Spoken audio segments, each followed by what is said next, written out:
में नर्सरी में जाता है तो मैडम जी उनको पहले वर्णमाला ही बोलना सिखाती है। पर हमारा देश का दुर्भाग्य है कि हम लोग अंग्रेजी को प्राथमिकता ज़्यादा देते हैं, हिंदी को कम देते हैं। आप किसी बच्चे को चेक कर लीजिए, ABCD E से लेकर जेड तक की मुँह जवानी रटी होगी, पर बहुत ही गिने चुने लोग होंगे जिनको वर्णमाला मुँह जवानी रटी होगी। ये हमारा देश का दुर्भाग्य है। ये हमारी शिक्षा व्यवस्था में इतना दुर्भाग्य आ गया है कि हम लोग अंग्रेजी को मान्यता देते हैं, अंग्रेजी को प्राथमिकता देते हैं। हिंदी हमारी माता है, जननी है, हिंदी हमारी माँ है ना, मातृभाषा कहते हैं, पर माता को नहीं मानते हैं। दूसरे देश की भाषा को समझ सकते हैं पर हिंदी हमारी मातृभाषा को नहीं समझ सकते। ये हमारा दुर्भाग्य है। पर बच्चों, हम लोग सीखते हैं, हिंदी से ही सबकी उत्पत्ति है। माँ है तो सब कुछ है, माँ नहीं तो कुछ नहीं है। सुनिएगा। जय हिंद मेरे प्यारे साथियों, स्वागत है आपका अपने YouTube चैनल प्रयास एकेडमी में। दोस्तों, आज आपसे एक बात शेयर करना चाहूँगा। वो कहते नहीं हैं कि वक्त के पास इतना वक्त नहीं है कि आपको दोबारा वक्त दे। तो बच्चों, दोस्तों, आप लोग अपना वक्त नष्ट करना छोड़ दीजिए। अगर वक्त ने आपको नष्ट करना शुरू कर दिया तो जिंदगी में कुछ नहीं बचेगा। अच्छा, बच्चे बैठे रहते हैं, शांत रहते हैं, सोचते हैं अगर कोई एक परीक्षा देते हैं, फेल हो जाते हैं तो उससे जिंदगी में कुछ नहीं बचा, अब हम कुछ कर ही नहीं सकते हैं, या सब कुछ मेरा बिखर गया है, सब कुछ मेरा खराब हो गया है। पर यार ये सोचो कि आगे भी परीक्षा आपके लगी हुई हैं, अगर आज से शुरू कर दीजिए मेहनत तो कब तक सिलेक्शन नहीं होगा ये भी बताइए। अच्छा, हर व्यक्ति जीरो से ही स्टार्ट करता है भाई। कोई भी अपने पैदा होते ही सब कुछ मैथ, रीजनिंग, हिंदी, जीएस उसको नहीं आने लगती है, पर धीमे धीमे अपने काम में मेहनत करता है और हर एक काम में निखर जाता है, वो सिलेक्शन हो जाता है उसका। तो आज से ही शुरू कर दीजिए पढ़ना लिखना और सिलेक्शन देख लीजिएगा, आज नहीं कल आपका सिलेक्शन होगा जरूर। चलिए शुरू करते हैं आज डे 2 की क्लास। आज हम देखेंगे हिंदी में वर्णमाला का दूसरा भाग, व्यंजन। व्यंजन को कितने भागों में हम लोग डिवाइड कर सकते हैं, व्यंजन में आयोग कितने प्रकार के क्वेश्चन पूछ सकता है, या कैसे कैसे क्वेश्चन पूछे जा चुके हैं, हर उस बात का वर्णन आज इस क्लास में होगा। तो क्लास को अंत तक जरूर देखिएगा बच्चों। इतनी बात याद रखिएगा, अगर कोई ज्ञान आपको लेना है किसी वीडियो से लेना है, हमारी वीडियो से नहीं, आप YouTube चैनल में किसी के भी टीचर की वीडियो अगर देख रहे हैं तो उसको लास्ट तक देखा करिए भाई। अगर लास्ट तक देखेंगे नहीं, शुरू से ही आप लोग जान लेंगे कि भाई टीचर क्या पढ़ाने आया है, तो आप क्या जान पाएंगे कि लास्ट तक की वो टीचर क्या आपके लिए लेके आया है। तो इसलिए आप लोगों को हाथ जोड़ के रिक्वेस्ट है कि वीडियो को लास्ट तक देखिएगा, और अगर पसंद आए तो लाइक करिए, सब्सक्राइब करिए, ठीक है। तो शुरू करते हैं वर्णमाला। अच्छा, कल हमने आप लोगों को बताया वर्णमाला का मतलब ही होता है वर्णों के व्यवस्थित समूह को वर्णमाला कहते हैं। जैसे औरतें हैं, आदमी कोई माला पहनते हैं तो माला में मोतियां होती हैं। ऐसे तो नहीं होती है कि बड़ी मोती छोटी मोती सब मिक्स हो जाती हैं। अगर मिक्स करके लगा देंगे, कोई भी साइज का कोई एक्यूरेशन नहीं होगा तो क्या माला अच्छी लगेगी? उसके भी व्यवस्थित समूह होता है तभी तो माला सुंदर दिखती है। उसी प्रकार वर्णमाला है, वर्णों की माला है, मतलब वर्णों के व्यवस्थित समूह को वर्णमाला कहते हैं। वर्णमाला में कुल वर्णों की संख्या कल ही हमने आपको बताया था 52 होते हैं। इसमें अगर देखा जाए कुल कैसे कितने होते हैं तो कुल 11 स्वर होते हैं। हमने कल आपको बताया था श्री कामता प्रसाद गुरु के अनुसार स्वरों की संख्या कुल कितनी थी? 10 थी। वर्णों की संख्या कुल कितनी थी? उनके अनुसार 43 थी, पर वर्तमान में वर्णों की संख्या 52 है और स्वरों की संख्या 11 है। उनके अनुसार 10 थी। एक किसको उन्होंने मान्यता नहीं दी थी? उन्होंने री और ऋषि को मान्यता नहीं दी थी। वो कहते थे कि री में रा और ई मतलब स्वर और व्यंजनों का दोनों मेल है, इसलिए वो इसको मान्यता नहीं देते थे। वर्तमान में 52 कुल वर्ण है, 11 स्वर है, 33 व्यंजन है, 4 संयुक्त व्यंजन है, 2 अयोगवा है और 2 उच्छिप्त व्यंजन है। इन सभी को मिलाकर हमारे वर्णों की संख्या कुल कितनी हो जाती है? 52 हो जाती है। कल हमने पढ़ा था स्वर कितने होते हैं? 11 होते हैं। छोटा आ, बड़ा आ, छोटी ई, बड़ी ई, छोटा ऊ, बड़ा ऊ, ए, ओ, और री। स्वर स्वतः तंत्रियों से बाहर निकलकर किसी के जोर जबरदस्ती से नहीं, अपने आप फ्री होके बाहर निकलते हैं, किसी की हेल्प नहीं लेते हैं, स्वर कहलाते हैं। आइए आज क्लास में पढ़ते हैं हम लोग क्या? व्यंजन। व्यंजन की अगर परिभाषा देखा जाए तो व्यंजन क्या होते हैं? व्यंजन ऐसे वर्ण होते हैं जो स्वरों की सहायता से बोले जाते हैं। ये अपने आप में कुछ नहीं होते हैं। अगर बच्चे को कंफ्यूजन ये होता है कि अगर हमने लिख दिया ये क्या का, तो का हमारा व्यंजन नहीं है, ये हमारा व्यंजन है। क्या हम इसको अकेले बोल पाएंगे? बोलिए क क। अगर का बोलेंगे तो का में आधा का और आ भी आ रहा है, स्वर आ रहा है, तो भी परिभाषा कह रहे हैं ऐसे वर्ण जो स्वरों की सहायता से बोले जाते हैं। किसकी सहायता से? स्वरों की सहायता से बोले जाते हैं, उन्हें क्या कहते हैं? व्यंजन कहते हैं। जैसे का है तो का में व्यंजन तो है ही है प्लस स्वर भी है, स्वर और व्यंजन का मेल हुआ है तभी जाके हम इसका उच्चारण शुद्ध रूप से कर सकते हैं। अगर इसमें स्वर की हेल्प ना हो, स्वर इसमें ना आए, तो क्या हम व्यंजन हम बोल सकते हैं? नहीं बोल सकते हैं। जैसे चा बोलना चाहे तो चा में व्यंजन भी है आधा और स्वर भी है, तब जाके योग से हम इसको शुद्ध रूप से बोल पाए हैं। आइए हम देखते हैं व्यंजन कैसे कैसे कितने प्रकार के कैसे कैटेगराइज कर सकते हैं। अच्छा, इसको याद रख लीजिएगा, क च त प, ठीक, का वर्ग, चा वर्ग, टा वर्ग, ता वर्ग और पा वर्ग है। ये 5 वर्ग होते हैं और प्रत्येक वर्ग में 5 व्यंजन होते हैं। अगर 5 वर्ग हैं और प्रत्येक वर्ग में 5 व्यंजन है तो बच्चों बताओ कितने कुल व्यंजन हो गए हैं? 5 गुणे 5 25 व्यंजन हुए कि नहीं हुए? और इन्हीं 25 व्यंजन को, मतलब का से लेकर मां तक की व्यंजन को हम लोग क्या कहते हैं? स्पर्श व्यंजन कहते हैं या वर्ग व्यंजन। वर्ग व्यंजन क्यों कहते हैं? क्योंकि वर्गों से व्यंजन बने हैं, इसलिए वर्ग व्यंजन कहते हैं। तो क्वेश्चन ये आ सकता है कि स्पर्श व्यंजनों की संख्या कुल कितनी है? तो आप क्या लगाएंगे? कुल 25 व्यंजन होते हैं। कहां से कहां तक होते हैं? का से लेकर मां तक होते हैं। इतनी बात समझ में आ गई? अच्छा, ये लास्ट वाला देखिए, अगर हमने सबको संख्या दे दिया जाए, ये पहला है, ये दूसरा है, तीसरा है, चौथा है, पांचवा है। अगर इन पूरे 5वें हिस्से को देखें तो इनको हम लोग क्या कहते हैं? पंचमाक्षर कहते हैं, या इनको क्या कहते हैं? नासिक्य व्यंजन कहते हैं। इन किसी भी वर्ण को बोल के देखिए, ना, मा, अड़ा, इन सब में नाक का प्रयोग हो रहा है। बिना नाक के ये वर्ण नहीं बोले जा सकते हैं, इसीलिए इनको क्या कहते हैं? नासिक्य व्यंजन कहते हैं।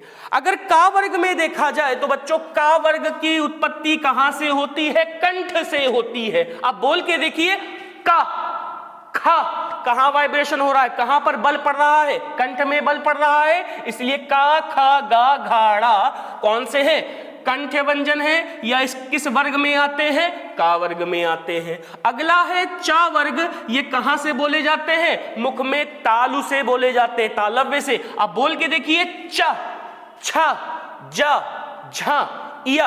अच्छा, ये सब अगर जवान कहां पर टच हो रही है? कहां पर स्पर्श हो रही है? तालु पर हो रही है, ऊपर के अगले भाग पे हो रही कि नहीं हो रही? इसीलिए तालव्य व्यंजन है। अगला है टा वर्ग, मूर्धन्य व्यंजन। मूर्धा पे जवान टच होके जाती है। बोलिए, इसको बोलने का प्रयास करिए, प्रैक्टिकली करिए। टा, ठा, डा, ढा। जीभ कहां पर टच हो रही है? ऊपर के पिछले भाग में हो रही कि नहीं हो रही? मूर्धा पे हो रही है, इसीलिए टा वर्ग कौन से व्यंजन कहलाते हैं? मूर्धन्य व्यंजन कहलाते हैं। अगला है पा वर्ग। ये देखिए, पा बोलने में ही आ रहा है। ओष्ठ आपस में, ओठ आपस में टच हो रहे हैं कि नहीं हो रहे हैं? इन्हीं को कहते हैं ओष्ठ्य व्यंजन। पा, फा, बा, भा, मा, सारे व्यंजन बोलने में ओठ आपस में मिल रहे हैं कि नहीं मिल रहे हैं? तभी इनको कहते हैं ओष्ठ व्यंजन। बच्चा, रटने की आवश्यकता नहीं है, अपने आप प्रैक्टिकली देखिए। वर्णमाला है, वर्णों की माला है। बचपन से जब बच्चा क्लास में नर्सरी में जाता है तो मैडम जी उनको पहले वर्णमाला ही बोलना सिखाती है। पर हमारा देश का दुर्भाग्य है कि हम लोग अंग्रेजी को प्राथमिकता ज्यादा देते हैं, हिंदी को कम देते हैं। आप किसी बच्चे को चेक कर लीजिए, ABCD ए से लेकर जेड तक की मुंह जवानी रटी होगी, पर बहुत ही गिने चुने लोग होंगे जिनको वर्णमाला मुंह जवानी रटी होगी। ये हमारा देश का दुर्भाग्य है। ये हमारी शिक्षा व्यवस्था में इतना दुर्भाग्य आ गया है कि हम लोग अंग्रेजी को मान्यता देते हैं, अंग्रेजी को प्राथमिकता देते हैं। हिंदी हमारी माता है, जननी है। हिंदी हमारी माँ है ना, मातृभाषा कहते हैं, पर माता को नहीं मानते हैं। दूसरे देश की भाषा को समझ सकते हैं पर हिंदी हमारी मातृभाषा को नहीं समझ सकते हैं। ये हमारा दुर्भाग्य है। पर बच्चों, हम लोग सीखते हैं, हिंदी से ही सबकी उत्पत्ति है। माँ है तो सब कुछ है, माँ नहीं तो कुछ नहीं है। सुनिएगा, ये आपके कौन से हो गए? का से लेकर पा वर्ग में कुल 5 वर्ग होते हैं और प्रत्येक वर्ग में 5 वर्ण होते हैं, 5 व्यंजन होते हैं। कुल मिला के कुल कितने हो गए हैं? 25 व्यंजन हो गए हैं। इन 25 व्यंजनों को स्पर्श व्यंजन क्यों कहते हैं? क्योंकि कहीं ना कहीं स्पर्श होकर हमारी जबान इसका उच्चारण होता है, इसलिए हम उनको स्पर्श व्यंजन कहते हैं। अगला देखिएगा, अंतःस्थ व्यंजन कुल कितने होते हैं? 4 होते हैं। कौन कौन से होते हैं? कॉपी कलम उठा के नोट करते जाइएगा, सिर्फ कानों में लीड लगा के सुनने से सिलेक्शन नहीं होगा बच्चों। आपको कॉपी कलम उठा के मेहनत करनी है, रात दिन एक करनी है, परिश्रम करनी है। अगर बिना परिश्रम कोई महान होने लगा तो भैया जितने भी फॉर्म भरे जाते हैं ना, जैसे यूपीपी के 30-40 हजार वैकेंसी आएगी तो 18-20 लाख सपने लोग देखेंगे कि भाई हमारे शरीर में वर्दी चढ़ेगी। क्या 18-20 लाख की वर्दी चढ़ती है? क्या उनके सपने पूरे होते हैं? नहीं होते हैं ना भाई। जो मेहनत करता है उन्हीं की वैकेंसी होती है ना। तो लीड लगाइए, सब कुछ करिए, पर कॉपी कलम उठा लीजिए, मेहनत शुरू कर दीजिए। हम लोग की टीम पूरी आप लोगों के सिलेक्शन के लिए परिपक्व है, मेहनत करना शुरू कर दिया है। बस आप लोगों को अपने लिए सीरियस होना है। इतनी बात अपने दिमाग में आज बैठाइए या कल बैठाइए, जितनी जल्दी ये बात आपके दिमाग में आ जाएगी, सिलेक्शन उतने करीब आप तक पहुंचने लगेगा। बात समझ में आ रही है बच्चों? चलिए, अंतःस्थ व्यंजन है या, रा, ला, वा। अच्छा, अंतःस्थ व्यंजन की बात हो रही है। अंतःस्थ व्यंजन, अंदर से व्यंजन बाहर आ रहे हैं। देखिए, या, रा, ला, वा आए हैं कि नहीं आए हैं? अगला है ऊष्म व्यंजन। अपने शब्द से ही इसकी परिभाषा क्लियर हो रही है। ऊष्म व्यंजन या संघर्षी व्यंजन, बड़े संघर्ष से बाहर आ रहे हैं। इसको बोलिएगा श, ऊष्मा आ रही है ना, श, श, स और हा। इनका क्रम बच्चों जरूर याद रखिएगा। ये क्रम कई बार एग्जाम में पूछा जा चुका है, क्रम उलट फेर करके भी ऑप्शन में पूछ लेता है, इसलिए बहुत ध्यान से कॉपी पर नोट करिएगा। शा, सा, सा, हा, ये हमारे कौन से व्यंजन है? ऊष्म व्यंजन है या संघर्षी व्यंजन है। अगला आता है संयुक्त व्यंजन। संयुक्त रूप से जब दो व्यंजन आपस में मिलते हैं तो कौन से व्यंजन कहलाते हैं? संयुक्त व्यंजन कहलाते हैं। हाँ या ना? संयुक्त व्यंजन भी 4 होते हैं। छा, छत्री, त्रा, त्रिशूल, ज्ञा, ज्ञानी, श्रा, श्रीमान। बात समझ में आ रही है? अब इसको देखना, ये छा, छत्री किन 2 वर्णों के मेल से संयुक्त रूप कहलाया है? क प्लस श, आधा का प्लस पूरा शा, छा छत्री हो गया है। त्रा, त्रिशूल कैसे बना है? आधा ता प्लस पूरा रा। ज्ञा, ज्ञानी कैसे बना है? आधा जा प्लस पूरा इया। और शाह, श्रीमान कैसे बना है? आधा शाह और पूरा रा। ये चीज बहुत अच्छे से लिख लीजिएगा, एग्जाम में बहुत बार क्वेश्चन पूछा जा चुका है। छा छत्री वाला क्वेश्चन कई बार रिपीट हो चुका है, तो इसको इग्नोर मत करिएगा, क्वेश्चन एक एक चीज लिखते रहिएगा जरूर। इतनी बात समझ में आ गई है? आगे कुछ स्टार बना के पॉइंट जरूर लिखिएगा, ये मिक्सअप क्वेश्चन है। अर्ध स्वर कौन कौन से होते हैं? अर्ध स्वर कौन कौन से होते हैं? या और वा। अच्छा, अर्ध स्वर की परिभाषा बच्चे कंफ्यूज होते हैं कि सर जी इसको अर्ध स्वर क्यों कहते हैं? है तो ये व्यंजन, इनको अर्ध स्वर क्यों कहते हैं? तो मेरी बच्चों ये बात, अगर पूरे स्वर हो जाते तो ये पूरे स्वर के जहां जहां स्वर यूज होता वहां वहां ना यूज हो जाते। पर अगर आप एग्जाम्पल देख लीजिए, जैसे हमने लिखा कौवा लिखा, तो आप यहां आ लिख रहे हैं, पर कभी कभी आप लोग इनके जगह ये भी लिख सकते हो। कौवा लिख सकते हैं कि नहीं लिख सकते हैं? तो आपने आ की जगह वा भी प्रयोग कर लिया है, तो इसलिए इसको वा को अर्ध स्वर कहा गया है। एग्जाम्पल और देख लीजिएगा, जैसे आप लोग लिखते हैं महिलाएं, महिलाएं ऐसे लिखते हैं कि नहीं लिखते हैं? तो आपने ए स्वर लगाया है, पर कहीं कहीं आप लोग महिलाएं ऐसे भी लिख देते हैं। स्वर की जगह आप ये यूज कर रहे हैं, या यूज कर रहे हैं, तो इसीलिए या और वा को क्या नाम दिया गया है?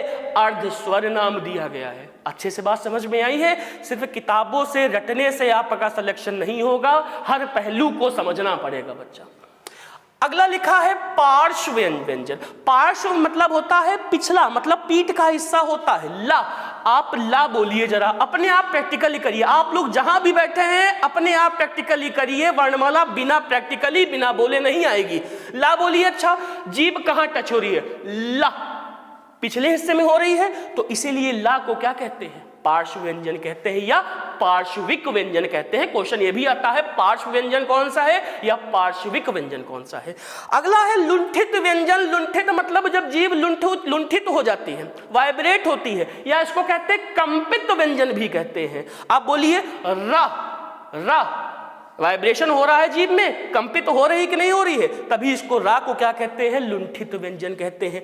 अगला क्वेश्चन बड़ा अच्छा है, उच्छिप्त व्यंजन क्या होता है? बच्चा इसमें बड़ा कंफ्यूज होता है, सर जी उच्छिप्त व्यंजन यहां लिखा है और डाधा यहां भी लिखा है, पर बहुत ध्यान से देखना बच्चा, यहां पर नीचे बिंदी नहीं है और यहां पर बिंदी है। बिंदी वाले ही हमारे उच्छिप्त व्यंजन कहलाते हैं। बिना बिंदी वाले कौन से व्यंजन कहलाएंगे? स्पर्श व्यंजन। और ये किस वर्ग में आएंगे? टा वर्ग में आएंगे। और कहां से बोले जाएंगे? मूर्धा से बोले जाएंगे। बात समझ में आ रही है? बिंदी वाले व्यंजन कौन से कहलाएंगे? डा और ढा उच्छिप्त व्यंजन कहलाएंगे। और विशेष एक बात नोट कर लीजिएगा, उच्छिप्त व्यंजन कभी भी शब्द के शुरुआत में नहीं आते हैं, हमेशा बीच में आएंगे या अंत में आएंगे। ये कोई जल्दी किताब बताएगा नहीं, कोई लेखक कोई टीचर जल्दी बताता नहीं है। इसको प्रैक्टिकली कहीं भी देख लीजिएगा, ड़ा और ढा से कोई भी शब्द का स्टार्टिंग नहीं हो सकती है। या तो ड़ा बीच में आएगा, या तो ड़ा बाद में आएगा, या तो ढा बीच में आएगा, या तो ढा बाद में आएगा। अब दिमाग में एक बात आने लगी कि सर जी जो मैडम शुरुआत में पढ़ाई है ढा ढपली, वो क्या होता है? तो बच्चा ढा ढपली ये नहीं होता है, ढा ढपली ये होता है। बात समझ में आ रही है? ढा ढोलक ये होता है, हाँ या ना? तो ढा ढपली ढा ढोलक स्टार्टिंग में कभी भी बिंदी वाले व्यंजन ड़ा ओढ़ा नहीं आ सकते हैं। ड़ा ओढ़ा हमेशा बीच में आएंगे या अंत में आएंगे। बात समझ में आ रही है? ये एग्जाम्पल है, इसको अलग से लिखना है, इसमें मिक्स ना कर दीजिए, इसको चाहे तो मिटा लीजिए आप लोग। पंचमाक्षर हो गया है। अगला है आगत व्यंजन। आगत मतलब दूसरे भाषा से आए हुए हैं, मेहमान हैं हमारे, आगंतुक हैं, आगत व्यंजन है, या इसको कहते हैं नुक्ता व्यंजन। नुक्ता वर्ण कहते हैं, नुक्ता व्यंजन कहते हैं। ये हमारी भाषा के व्यंजन नहीं है। कई व्यंजन होते हैं जो बाहर से आए हुए हैं, पर प्रैक्टिकली ज्यादातर हम लोग कौन कौन से यूज करते हैं? जा, फ करते हैं कि नहीं करते हैं? ठीक, ये हमारे फारसी या अरबी भाषा से शब्द वर्ण आए हुए हैं, तभी इन लोग हमको क्या कहते हैं? आगत व्यंजन कहते हैं। ऐसे एक आगत स्वर भी होता है, ये देखिए हमने लिख दिया था, कल हमने नहीं बताया था, उसको आज हमने लिख दिया है। आगत स्वर जो बाहर से आया हुआ है, आ के ऊपर अर्ध चिन्ह बिंदी होती है, ऑफिस वाला आ होता है, ठीक है, ये हमारा आगत स्वर है, ये हमारा आगत व्यंजन है। बोलो भाई, अच्छे समझ में आ रहा है? एक एक बिंदु आपके किसी भी एग्जाम में, राज्य स्तरीय हो या कोई स्तरीय हो, जहां पर हिंदी पेपर आएगा वहां ये क्वेश्चन मिलने की पूर्ण संभावना है। इनके बिना एग्जाम नहीं हो सकता है, तो ये शुरुआती हिंदी है, हिंदी की इकाई है, वर्णमाला है। अभी आप लोग वर्ण सीख रहे हो, वर्ण से शब्द बनाओगे, शब्द से वाक्य बनाओगे, तभी तो हिंदी बच्चों सीखोगे। तो एक एक शब्द आपके लिए मोती के समान है, इसको कॉपी में नोट जरूर करिएगा, ठीक है? इतनी बात उम्मीद करते हैं सबको अच्छे से दिल तक की, दिमाग तक की, रूह तक की बात पहुंच चुकी होगी। तो आगे देखते हैं। अब देखते हैं व्यंजनों का वर्गीकरण, कैसे कैसे व्यंजनों को हम डिवाइड कर सकते हैं, बांट सकते हैं। व्यंजनों के वर्गीकरण को हम दो भाग में डिवाइड कर सकते हैं। पहला भाग होता है स्वर तंत्रियों में उत्पन्न कंपन के आधार पर, और दूसरा होता है प्राणता। इसका मतलब होता है श्वास के, श्वास मतलब सांस, सांस बहू वाली सांस नहीं, श्वास जिसके बिना हम जीवित ही नहीं रह सकते हैं। शरीर में अगर सांसें हैं तो हम हैं, सांसें गई तो हम गए, ठीक है? स्वर तंत्रियों के उत्पन्न के कंपन के आधार पर पहला वर्गीकरण है, दूसरा वर्गीकरण है प्राणता या श्वास के आधार पर। पहला भेद में देखेंगे स्वर तंत्रियों में उत्पन्न। अच्छा बच्चा, स्वर तंत्रियां होती कहां हैं? ये होती है, यहां पर स्वर तंत्रियां होती हैं। अगर आप खुद ही ये सब रटेंगे भी नहीं, अगर प्रैक्टिकली आप बोलेंगे, अपने आप बोलना सीखेंगे, तो आपको अपने आप उत्तर आ जाएगा। लिखा है स्वर तंत्रियों के उत्पन्न कंपन के आधार पर, और पहला भेद होता है आघोष और दूसरा होता है साघोष या घोष व्यंजन। घोष मतलब होता है ये स्वर तंत्रिया, गला। अब आप बोलिए, आघोष मतलब जब कोई भी व्यंजन उच्चारित करते समय गले में, स्वर तंत्रियों में कंपन नहीं होगा, वो किस में आएंगे? आघोष में आएंगे। और जिन व्यंजनों का उच्चारण करते समय स्वर तंत्रियों में या गले में कंपन बढ़िया अच्छे से होगा, जोर से वाइब्रेशन होगा, तो वो किस में आएंगे? साघोष व्यंजन में आएंगे या घोष व्यंजन में आएंगे। कई लेखक किताब इसमें लिख देते हैं पहला या दूसरा, ये पहले सारे, ये दूसरे सारे किस में आएंगे? आघोष में आएंगे। और तीसरा चौथा पांचवा किस में आएंगे? साघोष में आएंगे। सारे स्वर, अच्छा जब स्वर तंत्रियों की ही बात हो रही है तो सारे स्वर किस में आएंगे? भाई जब स्वर तंत्रियां जहां वाइब्रेट हो रही तो सारे स्वर कहाँ आएंगे? साघोष में आएंगे। और जहां स्वर नहीं आ रहे वो अघोष कहलाएंगे। अच्छा क्वेश्चन ये भी कभी कभी पूछ सकता है कि कुल अघोष व्यंजन कुल कितने होते हैं? कुल कितने वर्ण होते हैं? 13। और सघोष कुल कितने होते हैं? 31। तो सारे 1 में आए हुए व्यंजन, 2 में आए हुए व्यंजन, शा सा शा, कुल मिलाकर इसमें कितने हो गए? 5 5 10 3 13, कुल कितने हो गए? 13 हो गए अघोष व्यंजन। सघोष या घोष व्यंजन कितने होंगे? 3 4 5 5 5 5 15, स्वर कितने? 11 15 11 और 1 2 3 4 5, तो कुल कितने हो गए? 31 हो गए। अच्छा ऑप्शन में कई बार आता है कि इनमें से कौन सा वर्ण घोष है या कौन सा वर्ण अघोष है या कौन सा वर्ण घोष नहीं है या कौन सा वर्ण अघोष नहीं है। तो आप लोग अगर ये चीज फॉर्मूला नहीं याद आता है तो प्रैक्टिकली आप लोग उच्चारण करके देख सकते हैं। जैसे हमारे प्रश्न ये आ गया कि मां वर्ण घोष है कि नहीं है? मां बोलिए। अच्छा मां ये दिख रहा है ना, मां बोलिए। मां वाइब्रेशन हो रहा है कि नहीं हो रहा है? अगर हो रहा है तो किस में आएगा? सघोष में आएगा। अब आप कोई भी अक्षर देख लिए, छा छा छा, कहाँ आ रहा है? इसमें आ रहा है ना, तो इसमें आ रहा है, क्या हो जाएगा? अघोष हो जाएगा। प्रैक्टिकली आप लोग खुद ही देख लीजिएगा वाइब्रेशन हो रहा है कि नहीं हो रहा है। स्वतंत्रिया मतलब घोष में वाइब्रेशन हो रहा है कि नहीं हो रहा है। इतनी बात ये हो रही है कि अघोष व्यंजन और सघोष व्यंजन कौन से होते हैं, कैसे कैसे होते हैं, नोट कर लीजिएगा। अगला है प्राणता या श्वास के आधार पर, सांस के आधार पर है। पहला है अल्प प्राण, अल्प मतलब कम, और दूसरा है महाप्राण, महा मतलब ज्यादा। बस रटने की आवश्यकता है नहीं है। अल्प प्राण, जब मुख से श्वास कम अल्प रूप से बाहर आती है, कोई वर्ण का उच्चारण करते समय मुख से श्वास अल्प रूप में बाहर आती है, क्या कहलाते हैं? अल्प प्राण व्यंजन। किताबों में लिखा है, कई टीचर भी बताते हैं 1 3 5 सारे स्वर, 11 अलावा हमारे कुल कितने? 30 अल्प प्राण हैं। आप प्रैक्टिकली देख लीजिए। का, रुक गई ना श्वास, का रुका, ख, ग, 1 2 3, इन किसको? ट ठ ड, देखिए जीभ रोक ले रही है, जवान जीवा रोक ले रही है, श्वास पूरे रूप से बाहर नहीं आ पा रही है, तो इसलिए कौन से हैं? अल्प प्राण है। महाप्राण में चेक करके देख लीजिएगा, झ ढ ध ख ठ थ फ फ, आई कि नहीं है? पूरी श्वास बिना रोक टोक के फ्री आ रही है कि नहीं आ रही है? तो हमसे कुमारे महाप्राण कौन कौन से हो जाएंगे? दूसरे भाग के, चौथे भाग के, शा शा सा ह सा, आ रहे कि नहीं आ रहे? तो महाप्राण व्यंजन कुल कितने होते हैं? 14 होते हैं। तो उम्मीद करते हैं व्यंजनों का वर्गीकरण बड़े अच्छे से आ गया होगा। रटने की आवश्यकता है ये नहीं, प्रैक्टिकली करिए, उच्चारित करिए। वर्णमाला है, अपने शरीर से ही वर्णों की उत्पत्ति हो रही है, बोल रहे हैं तभी तो वर्ण आ रहे हैं। अगर आप बोल रहे हैं तो कौन को क्या कहते हैं? उच्चारित कर रहे हैं तो ध्वनि है, और लिखित रूप को ही हम लोग क्या कहते हैं? वर्ण कहते हैं। हाँ या ना? चलिए, ये था आपका पूरा व्यंजनों का वर्गीकरण। जितना हमने कल और आज की क्लास में पढ़ाया है, अगर उसको देख लेते हैं तो हिंदी वर्णमाला में बच्चों वर्णों की कुल संख्या कितनी होती है? 52 होती है। कैसे होते हैं? तो गुरुजी आपने बताया, स्पर्श व्यंजन 25 होते हैं, अंतःस्थ व्यंजन 4 होते हैं, 11 अलावा ऊष्म व्यंजन 4 होते हैं, शसा साहा, संयुक्त व्यंजन 4 होते हैं, छात्रा ज्ञाश्रा, उच्छिप्त व्यंजन 2 होते हैं, ड़ा और ढ़ा, अयोगवाह 2 होते हैं, अंग और आहा, स्वर हमारे 11 होते हैं, ऊपर लिखे हैं। सभी को अगर जोड़ना आता है जोड़ लीजिए तो कुल कितने हो जाएंगे बच्चों? 52 हो जाए। यही हमारी हिंदी वर्णमाला है। इसको बड़े अच्छे से कॉपी में नोट कर लीजिएगा। चाहे तो पूरा आप इसका स्क्रीनशॉट ले सकते हैं, एग्जाम में बहुत महत्वपूर्ण है। ये महिलाएं आपको हमने उदाहरण बताया था, तो इसका स्क्रीनशॉट मत लीजिएगा। महिलाएं में हमने अर्धस्वर की परिभाषा क्लियर किया था कि या और वा आपका अर्धस्वर होता है।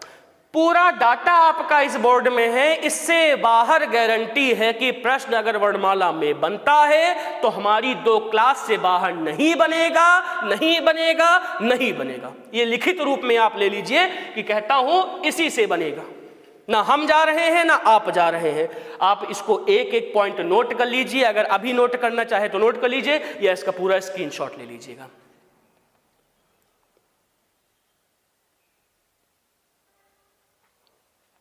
हो गया बच्चों स्क्रीनशॉट? चलिए अगली क्लास में पढ़ते हैं इसी के आगे हिंदी में कैसे कैसे क्वेश्चन हो सकते हैं या कौन सा पार्ट हो सकता है, पर उसके लिए आप लोग का सहयोग अति आवश्यक है। भैया अगर हम लोग की वीडियो कुछ भी अच्छी सी भी 1% समझ में आ रही है और लगता है कि हम आप लोग के सिलेक्शन के लिए पूरी मेहनत कर रहे हैं, हमारी प्रयास एकेडमी की टीम, तो आप लोगों से सिर्फ इतना सहयोग है, कोई फीस कुछ नहीं, कोई शुल्क नहीं मांग रहे हैं। बस थोड़ा उंगलियों का प्रयोग करिए, लाइक और सब्सक्राइब और हमारी वीडियो को शेयर करिए। ये बस इतना करने के लिए हम इतनी मेहनत कर रहे हैं। ठीक है, आपने रंजीत सर की जीएस की क्लास देखी है, हमने मैथ्स भी पढ़ाया है, हिंदी भी पढ़ाई है और रीजनिंग भी पढ़ा देंगे। आपका बस इतना कर्तव्य है कि वीडियो को आगे बढ़ाते रहिए और वीडियो पूरी देखें, तभी आपको हमारा ज्ञान समझ में आएगा कि लगेगा कि ये टीचर आपके लिए सही है या सही नहीं है। चलिए ठीक है, आज के लिए बस इतना ही। आप लोगों से धन्यवाद कहते हैं और अगली वीडियो में मिलते हैं। तब तक के लिए नमस्कार, जय हिंद मेरे साथियों।